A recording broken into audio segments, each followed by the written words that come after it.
Siyempre, anuin mo, magpaugnas tayo. Marami to na saklaw na to. Sipin mo kung hindi makapal yung isda. Kalapit lang nung pinagsaklaw, ano? Pero, pagkape na naman tayo. Pakalawang tasa na to. Oh. Pakitaan mo ako ng andar kasi ang dami na nakahuli natin. Oh, one click lang. Sa harapan yan, one click. Yeah, tulungan nyo doon. Tulungan nyo, hilahin nyo. Yan.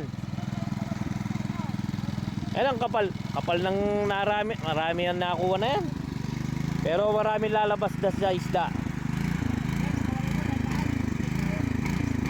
Yeah, pawalan mo. Dahan-dahan. Tulak. Tulak. Nasa pulo yung isda eh. Yan, tulak nyo, tulungan nyo tumulak yun. Pre, bangka.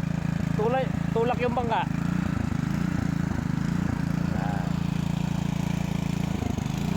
Yun.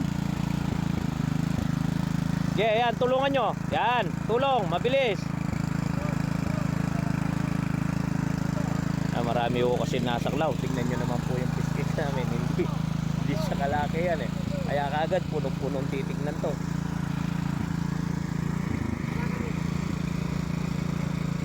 Yan. Oh. Opo eh. Sige. Sige, ano nyo na yun. Pasok na lahat nun. Marami lalabas naman dun eh. Tama na yun. Angatin mo na. Tama yun. Yun, kaya na. Tulak. Yan. Daming isda ho to. Oh. Lakas ang loob ng mga taga-huli na to ah. Yung iba nangangatok na pag ganyan yung mga sitwasyonan eh. Pero dahil sanay ho sila at nakakondisyon yung isda, wala akong problema nun. Yan, isda oh. Nakikita nyo po yung fish pan na ito. Punong-puno daw po ito sa ng isda. Kaya maraming buhay yung tilapia nga. Marami yung nabuhay sa isda nila. Yan. Puno, angat. Angat na.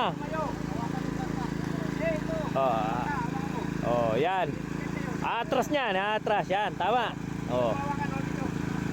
Para nakapigil siya. Yun, puno. Ang dami.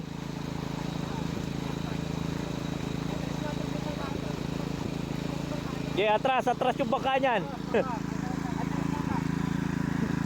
Nagigigil mo ako para ako kasama sa baba.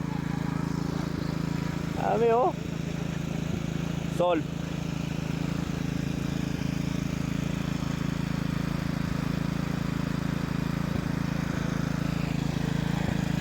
Yan. Yung proseso. Punong-puno yung fish cage natin. Yan. Marami ko kasi lalabas. Kaya di baling sinulit nila yung karga. Yan, ayos. Bilis. Pare, may ayos na, naugnas na. Naugnas. Ayos. May naihigop niyan eh. Yun, ayos. Sarado. Larga. Ayun. Hehehe